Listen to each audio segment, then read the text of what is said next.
ഉസ്താദ് അൽ ഹാഫിൽ അഹമ്മദ് കബീർ ബാക്കവി കാഞ്ഞാർ ഡിസംബർ 22 വ്യാഴാഴ്ച വൈകിട്ട് 6:30 തിരൂർ കന്മനം തൂവക്കാട് കരുവാത്തുകുന്ന് മർഹൂം ഷംസുൽ ഉലമാ നഗറിൽ മതപ്രഭാഷണം നിർവഹിക്കുകയാണ്.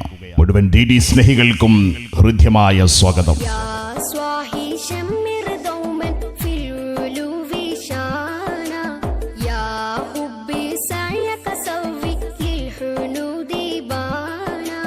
മതവിജ്ഞാന സദസ്സുകൾക്ക് പുത്തൻ മേൽവിലാസങ്ങൾ നൽകി അറിവിന്റെ വിസ്മയമൊരുക്കുന്ന ഭാഷണവേദികളിൽ 10,000-ങ്ങളെ അണിനിരത്തി ജനസഹസ്രങ്ങളിൽ ആവേശത്തിന്റെ അലയൊറി തീർത്ത പ്രഭാഷണ കുലപതി ഉസ്താദ് അൽ ഹാഫിൽ അഹമ്മദ് കബീർ ബാക്കവി കാഞ്ഞാർ ഡിസംബർ 22 വൈകിട്ട് 6:30 കന്മനം തൂവക്കാട് കരുവാത്തുകുന്നിൽ മർഹൂം ഷംസുൽ ഉലമാ നഗറിൽ 1000-ങ്ങളെ അഭിസംബോധന ചെയ്ത് മതപ്രഭാഷണം നിർവഹിക്കുന്നു. മുഴുവൻ സഹോദരീ സഹോദരങ്ങൾക്കും ഹൃദ്യമായ സ്വാഗതം.